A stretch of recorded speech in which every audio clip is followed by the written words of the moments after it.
Hello again. This evening we're gonna get back to one of my favorite areas, the northern Rhône, Syrah, as we know, except with a little bit of a twist. What do I mean by that?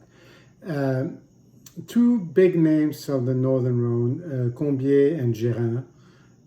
Combiers, Croz-Hermitage, and Gérin, Côte-Rôtie, and other, and a name from the Provence area, Fischer, got together in the early 2000 and decided to start something in the Priorat region in northern Spain, which again by then had already started taking off, and it was very well known for its Rhône varietals or Rhône similar varietals, specifically Carignan and Grenache. And they called themselves Le Trio Infernal, if you want, the Infernal Trio, maybe as a bit of a joke. The name stuck. It's called, now the venture is called L'Infernal, the Infernal.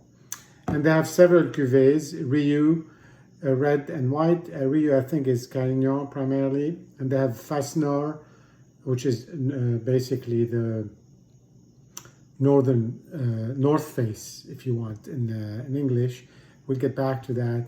And another red cuvée as well, which I think is probably the fanciest of them all. And so in the beginning I started making wine with land that they were renting and leasing and buying grapes. And then they ended up owning their own vineyards with pretty old vines and making their own, developing their own brand, so to speak. And I think they've taken on some partners since. Anyway, when we were in the Rhône area at the end of 2019, and we visited Combiers, who's one of the top 2 or 3, known people in Croz-Hermitage, along with Alain Graillot, we tasted a lot of stuff. We really had a good time. It was sort of a very specific sort of visit to really get to understand Croz-Hermitage better.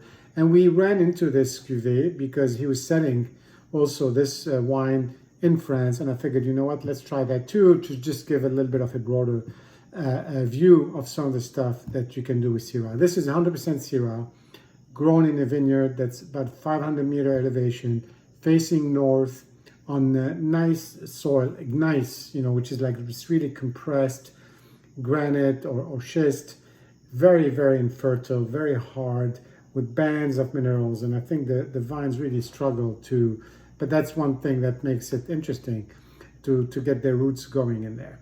Anyways, 2015, I opened it a few days ago. We're just gonna see how we're doing here. On the color, it's really typical Syrah. It's got that sort of dark purple. It doesn't look filtered, although I don't know if there's any sediment in the bottle, but the color of it is just a little murky, which to me, that's kind of what I mean. On the nose, when I first opened it, it was just really gamey. This sort of mix of, to me anyway, of gaminess and black olives that I get when with a lot of these Northern Rhône Syrah when I first opened them. But with a little bit of a tartness sort of going through also on the nose, which was a little bit interesting. I didn't know where to go with that. But so the nose is typical, I would say. And it's really typical, but in an appealing way. It's really what you'd expect. You enjoy it. It just, you feel like, okay, this is it.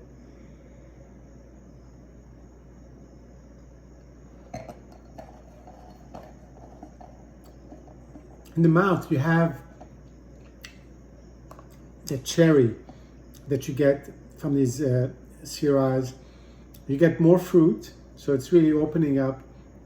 But at the same time, I felt from the beginning just a little bit of harshness, a little bit of bitterness that's kind of above and beyond what you expect in red wine, and it just wouldn't go away. And I don't know if I'm in the wrong I've got the wrong disposition, or it's something that is really there. And I've tried many times. I think the nose is great, and there's some floral also note to it on top. And the alcohol is just right. The cherry note is great. But I really sort of regret this really bitter aftertaste, like kind of bitter almonds, basically past the normal almond thing. and I think it's a little bit of a problem for me. Now, this is not a, this is an okay wine, and I don't know if it's, and it gets a lot of good reviews, and so I don't know if it's me, but I just figured I'd share that. It is northern exposure. I don't know if that has an impact on the development of the wine.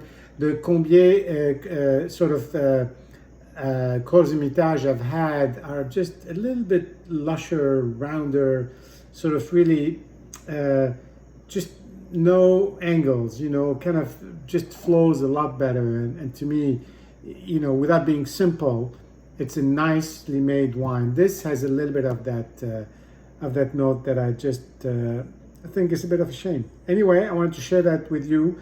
Maybe it was an off bottle, but these are guys who know what they're doing, and it's a great area to make wine in. So maybe if I try another bottle, we can discuss that as well. Cheers, and see you soon.